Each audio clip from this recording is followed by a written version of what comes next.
Devenir une femme fatale, 4 actions pour enfin t'assumer.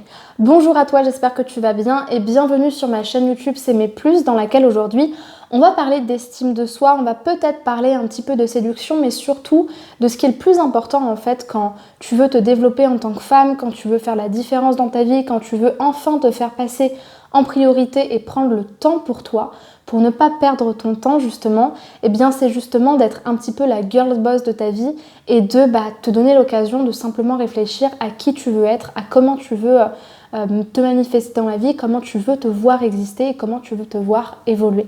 Donc c'est ce qu'on va aborder comme question aujourd'hui.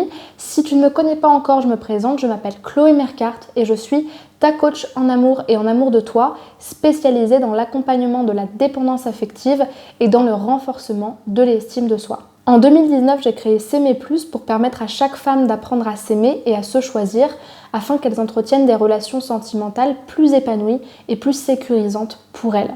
Si ce n'est pas déjà fait, je t'invite à t'abonner à la chaîne YouTube en cliquant sur le bouton rouge s'abonner en bas à droite de la vidéo maintenant, de telle manière à recevoir tous les matins une vidéo à 8h sur ces thématiques-là.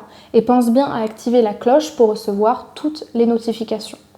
J'ai également mis en place une formation offerte pour justement les femmes célibataires qui cherchent l'amour et qui ne savent pas comment se comporter avec les hommes et qui ont besoin de renforcer leur estime d'elles-mêmes. Et dans cette formation offerte, je leur apporte tous les outils dont elles ont besoin pour justement parvenir à ce résultat-là. La formation s'intitule « Incarner la femme sensationnelle, lumineuse et unique qui l'épousera » et elle est disponible directement dans la description de la vidéo. Il faut cliquer sur le lien qui correspond à ce titre-là, remplir le formulaire et ensuite vous recevrez l'accès à cette formation dans votre boîte mail. Voilà pour la présentation de cette vidéo. Dans les secondes qui vont suivre, on va passer aux 4 actions puissantes pour enfin t'assumer en tant que femme. Donc je t'invite à être bien attentive à ce qui va être dit.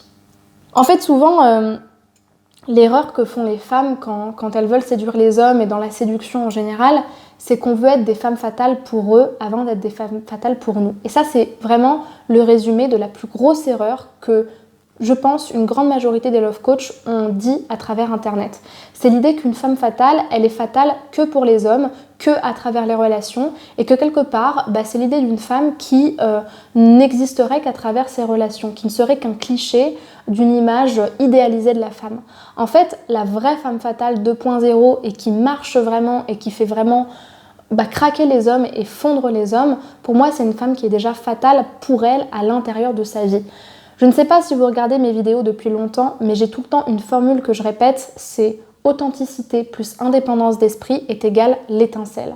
En fait, ce qui paradoxalement va vous permettre d'être vraiment séduisante et d'être vraiment magnétique, sensationnelle, lumineuse et unique dans vos relations, c'est de vous sentir fatale à l'intérieur de vous. Et fatale parce que d'une certaine manière, vous vous serez accompli par autre chose que par la bague à votre doigt ou par la capacité d'avoir un compagnon ou pas dans votre vie. Et c'est justement ces 4 actions-là qui vont vous permettre de vous recentrer et donc, par effet de ricochet, par effet miroir, d'être fatale dans le cœur d'un homme. Donc la première action que j'aurais tendance à vous conseiller et que je fais tout le temps d'ailleurs en début d'accompagnement et très régulièrement dans ma vie personnelle, c'est le fait de faire le bilan de votre vie actuelle, de faire le bilan de votre satisfaction actuelle, de votre équilibre actuel et de savoir dans quel domaine vous voulez vous améliorer. Peut-être même de dresser la liste de toutes vos ambitions. Ce que vous pouvez faire par exemple, c'est tracer un rond sur une feuille de papier et dans ce rond-là, vous allez mettre chaque domaine de votre vie. Donc il va y avoir le travail, l'amitié, l'amour, la famille, la carrière, bon, ça c'est le travail, l'argent, les loisirs, l'environnement physique, la santé, le développement personnel, la spiritualité. Et tous ces domaines-là, vous allez les évaluer dans votre situation actuelle en notant une note de 1 à 10. Et ça va vous permettre déjà de faire le bilan de comment vous vous évaluez actuellement, votre satisfaction générale sur votre vie actuelle. Ce qui vous permettra ensuite de savoir quels domaines sont à favoriser et à améliorer plutôt que d'autres. En fait, une femme fatale, c'est une femme qui gère sa vie toute seule. C'est une femme qui n'a pas besoin qu'on lui dise quoi faire et qui a déjà des ambitions personnelles et des exigences fortes. Donc en fait, c'est votre capacité d'une certaine manière aussi à sortir un petit peu de votre de votre condition et de dire bah ok, je viens de là j'ai telle possibilité, mais moi mes ambitions c'est de faire ça, ça, ça et ça. Et donc ça passe par faire des bilans et par aussi planifier des étapes à atteindre pour atteindre ces objectifs-là. Donc ça c'est la première action qui vous permet aussi de vous assumer et de dire d'une certaine manière quelle est la direction que vous souhaitez suivre.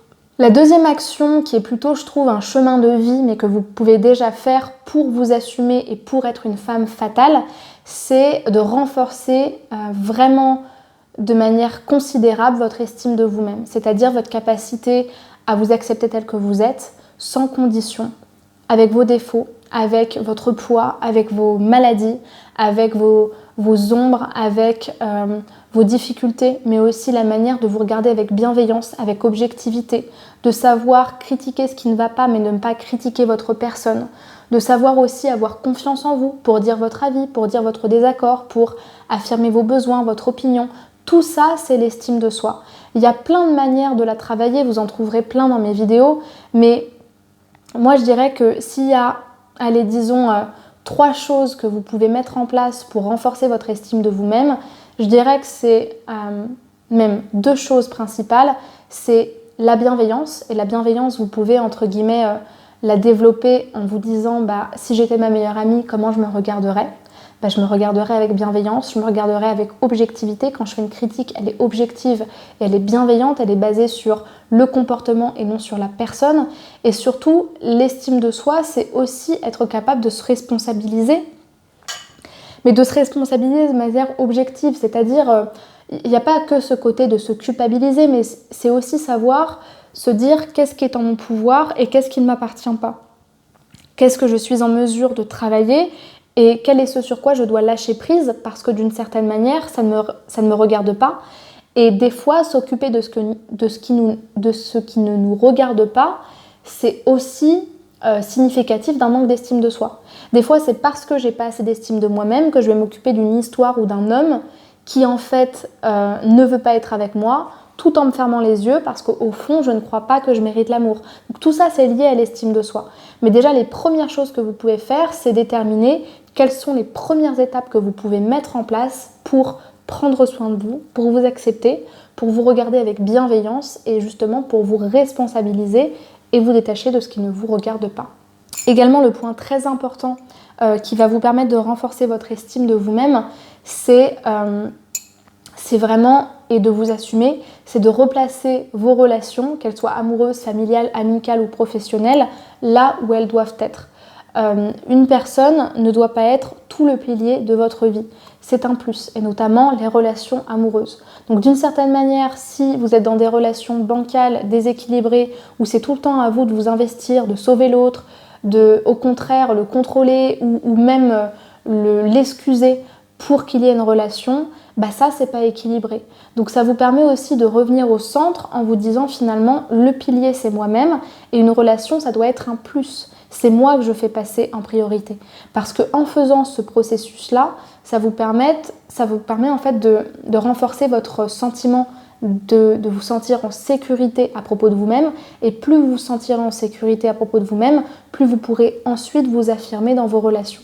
Et enfin, pour moi, la 4e action puissante, et je dis bien puissante, qui va vous permettre de vous assumer, et notamment dans votre vie, que ce soit au niveau sentimental ou dans d'autres domaines, mais surtout au niveau sentimental, c'est le fait de travailler votre capacité d'ouverture, de confiance, de prendre le risque de faire confiance et de vous montrer vulnérable en face des autres.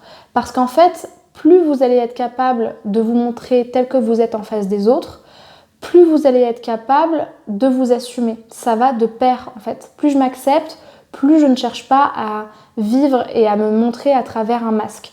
Donc le fait de faire confiance aux gens, même si on peut être trahi, de se montrer tel qu'on est sans s'excuser, sans se chercher des excuses et quelque part de s'ouvrir, de parler de nous, de montrer qu'on s'intéresse à nous et qu'on prend de la place, c'est ça qui va vous permettre justement de voir comment vous vous en sortez dans vos rencontres et comment vous vous assumez au quotidien.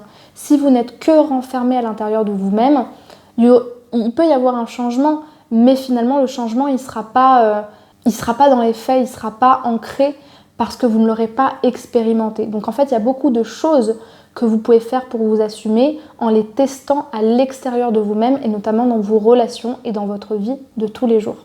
J'espère que cette vidéo vous aura plu. Si c'est le cas, laissez-moi un pouce vers le haut et écrivez-moi justement quelle action vous a parlé, quel apprentissage vous sentez que c'est le moment de vous de faire pour vous et qui vous permettra de vous assumer. Je vous invite également, si ce n'a pas été fait, de vous abonner à la chaîne YouTube en cliquant sur le bouton rouge, s'abonner en bas à droite de la vidéo, à me suivre sur Instagram et sur TikTok parce que sur ces plateformes, j'ai beaucoup de contenu quotidien sur ces thématiques-là et notamment sur Instagram, vous pourrez m'écrire en privé si vous avez des questions. Et pour les femmes qui voudraient être coachées par moi sur leur relation amoureuse et sur le renforcement de l'estime d'elles-mêmes, qui sont prêtes à investir sur un coaching, qui sont prêtes à changer et à travailler sur elles, je vous invite à réserver votre entretien offert avec moi en cliquant dans la description de la vidéo sur le premier lien, en choisissant le créneau dans lequel vous êtes disponible. Et dans cet entretien, on parlera justement de votre objectif d'évolution, de votre problématique et de comment mon cadre de travail peut vous permettre d'atteindre votre objectif. Donc merci beaucoup pour votre attention et à demain matin pour une prochaine vidéo sur la chaîne S'aimer plus. Merci bien et bonne journée.